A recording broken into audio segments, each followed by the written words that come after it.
आज मैं आप सबको इस गतिविधि के माध्यम से पढ़ाऊंगी।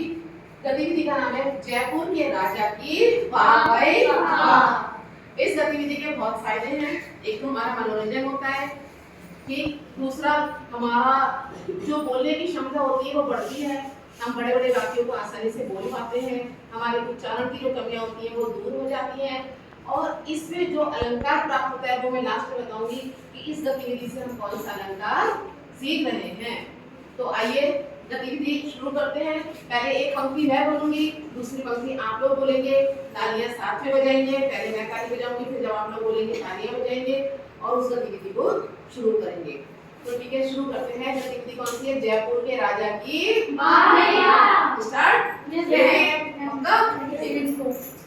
जयपुर के राजा की वाह भाई वाह। जयपुर के राजा की वाह भाई वाह। जयपुर के राजा की वाह भाई वाह। जयपुर के राजा की वाह भाई वाह। जयपुर के राजा की रानी की वाह भाई वाह। जयपुर के राजा की रानी की वाह भाई वाह।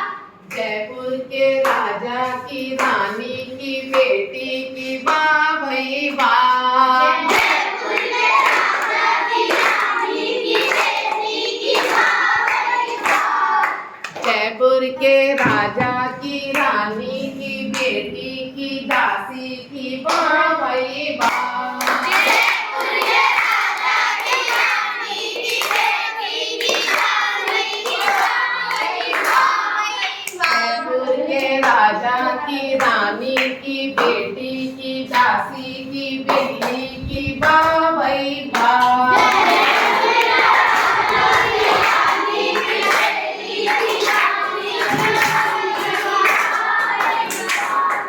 जयपुर के राजा की रानी की बेटी की दासी की बिल्ली की मूंछों की वाह भाई वाह। जयपुर के राजा की रानी की बेटी की दासी की जयपुर के राजा की रानी की बेटी की दासी की बिल्ली की मूंछों की आप सब बच्चों की वाह भाई वाह।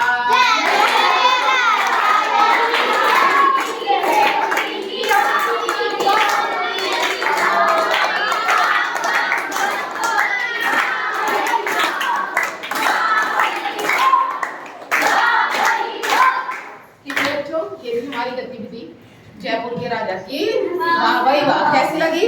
अच्छी लगी। तो एक बार क्लैपिंग हो जाए। ठीक है, अब इस गतिविधि से हमें क्या शिक्षा मिली? एक तो हमें एक साथ हमने उच्चारण किया, लंबे बड़े बड़े शब्दों का उच्चारण किया, बड़े बड़े वाक्यों को उच्चारण करना सीखा। दूसरे हमारे उच्चारण संबंधी जो हमारी गलतियां थी वो दूर हुई। तीसरा क्या हुआ? हमको आनंद की प्राप्ति हुई, खुशी हुई। और सबसे बड़ी बात जो थी, हमने इस गतिविधि के माध्यम से एक अलंकार सीखा। कौन सा अलंकार था बच्चों हमारा? वो अनुप्रास अलंकार। ठीक है, जहाँ एक ही वर्ण की आवृत्ति बार बार होती है वहां पर जो होता है वो अनुप्रास अलंकार होता है। तो इस गतिविधि के माध्यम से हमने क्या सीखा? अनुप्रास अलंकार सीखा। ठीक है, समझ में आ गया ना? Yes ma'am. ठीक है बेटा।